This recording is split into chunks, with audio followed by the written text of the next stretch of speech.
So I've just arrived back from Paris.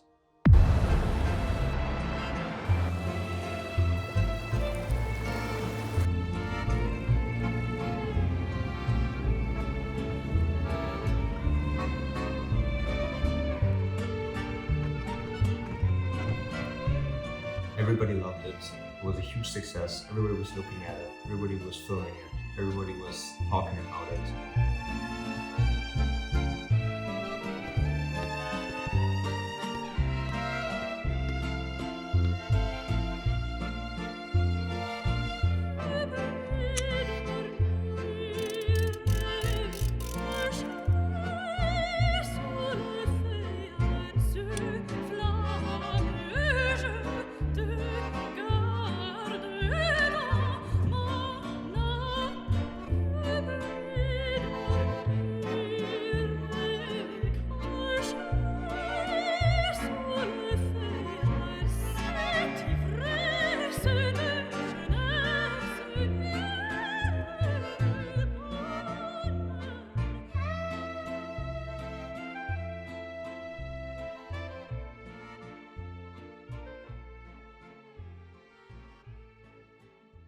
Yesterday when we drove back and I went to the office, it was total opposite of Paris, right? Not much noise, not that much action, only quietness. And I really enjoyed it, which is a weird thing for me. I was actually looking forward to get back here.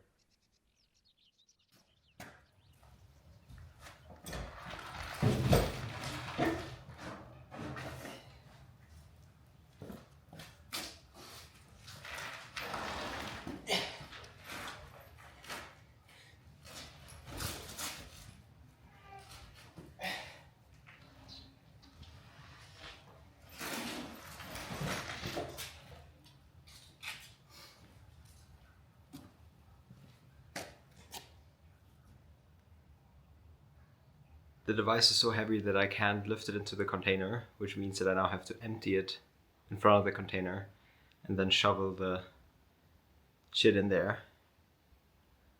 And I can't wait for the actual device to move the thing around to arrive. It'll arrive next week. I won't be here, but we'll try it out in 2 weeks, because this will be a literal shit show.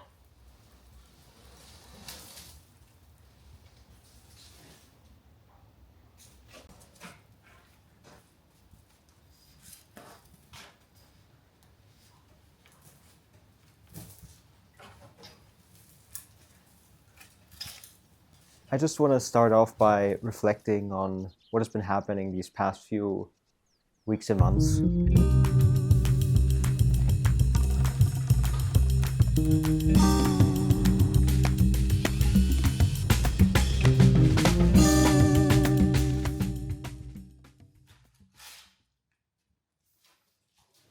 When we started with all of this, and I also started with a YouTube channel, my expectation was that I'll just put a camera somewhere, film something, find someone to edit, upload it, and then maybe eventually build an audience.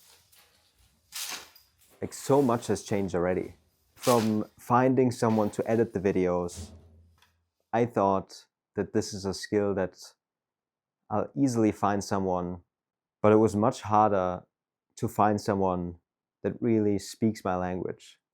And 20 interviews later now, I found someone who I then invited to shoot footage for a very important client of mine. I invited him to come to Paris to film this video.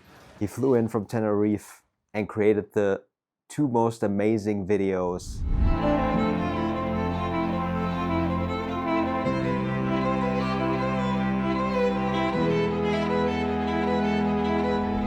When I set out to do this, I didn't ask for all these amazing people to also come into my life or to reappear or share their thoughts. Also, when I uploaded the video, as I said, I was expecting that I'll just share it on my socials and not many people will care. Few people will make fun of it. And to my great surprise, so many people reached out and told me how amazed they were by the videos.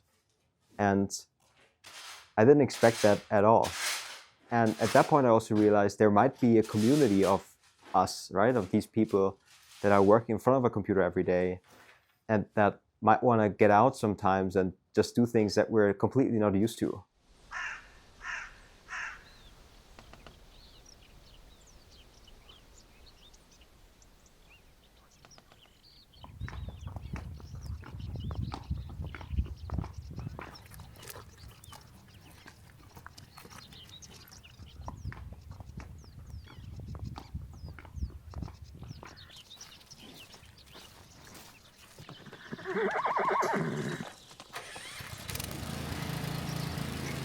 So it's an incredibly enriching experience so far. And also for myself, right? Like just inside of myself. I thought that, hey, I'll just do these videos and I want to do them as naturally as possible. So I don't want to put on a facade or do something that I wouldn't want to do. But to be honest, when I started doing these jobs around the property here, as I said in the first video, I thought that I'd hate it. And I'm now learning that this can be an interesting counterbalance for myself that I totally didn't expect.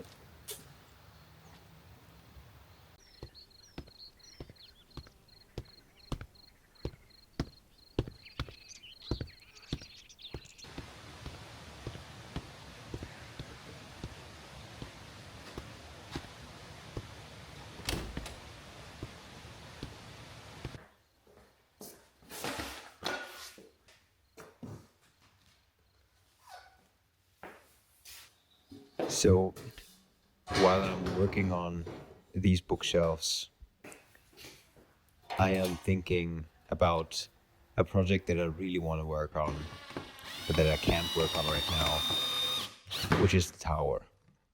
Turning the old referee tower into my dream office is something that I thought about the second that I've seen it for the first time.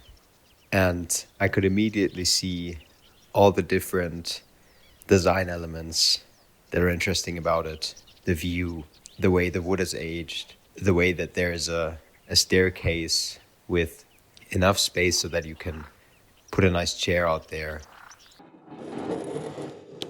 And while I'm installing the bookshelves, I'm just thinking about all the things. Like, where do I start? When will I be able to start? Should I really be this disciplined and not work on this now, even though I want to? And should I spend the time that I have on the other things that are a lot more important than the tower? Or should I just disregard this constraint and start working on it right away? I think making the office here a little bit more beautiful is a good way for me to push the tower a little bit further into the future.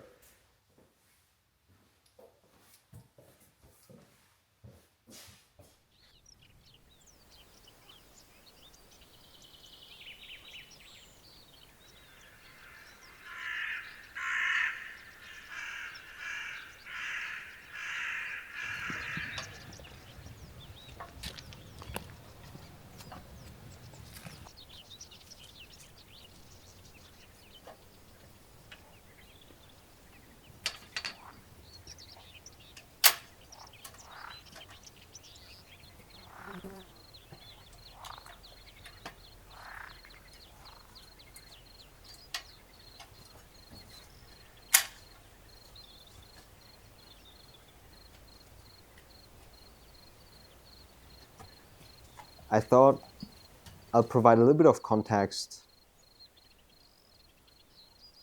as to what the goal is and just share some more thoughts on what I'm planning to do, or what we are planning to do here over the next few weeks and months and years.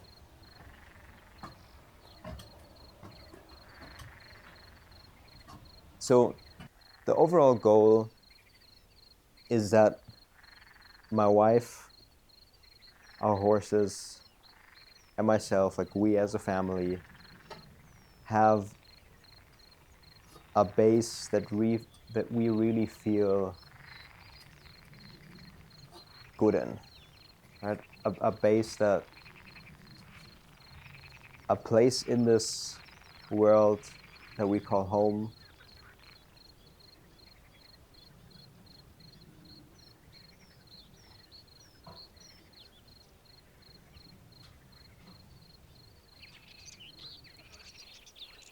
and for our horses this means that they have enough space, enough food and water and fun and things to look at and things to do, that they really feel as good as they can, and they lead a very happy life.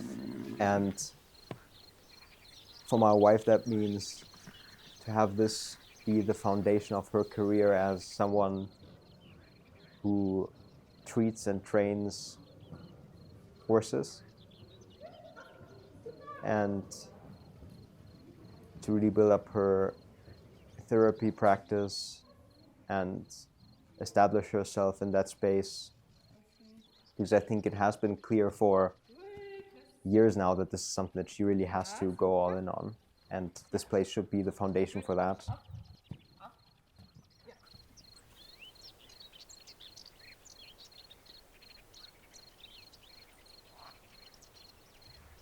Yeah, what I'm doing now is installing these bolts and nuts here so that we can better close the door.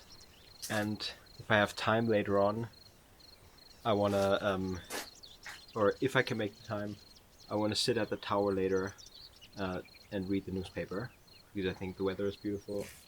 And yeah, I'm just really, really looking forward to doing something with the tower. I know I don't have the time or not the budget for it right now, but I think as soon as the time comes, it will be very, very exciting for me to work on this.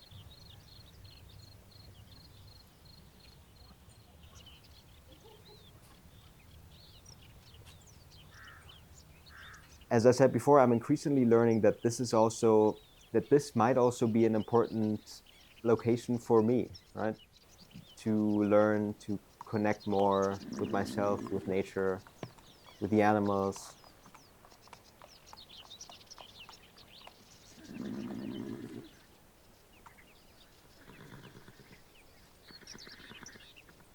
But I'm increasingly learning that this is also a space for me to just learn, right? Learn things that I haven't been exposed to before. And although all of this sounds nice, we have a few immediate priorities that we have to work on in order to make all of this work. So when we decided that we were going to do this, we created a 3-phase plan. Phase number 1 was to stabilize the financials without burning out. Phase 2 then includes to establish the therapy and training practice. And phase 3 really is then about thriving and expanding.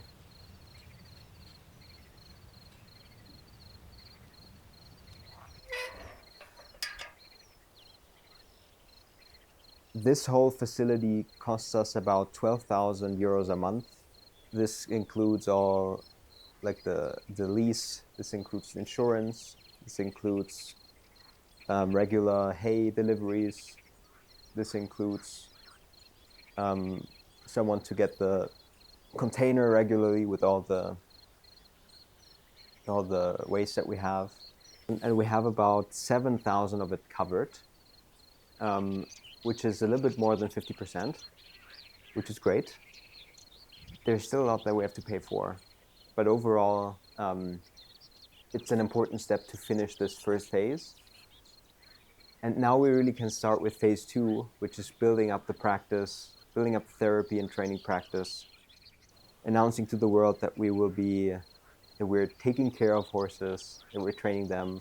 And I'll go into a lot more detail on what we're exactly offering in the next few videos.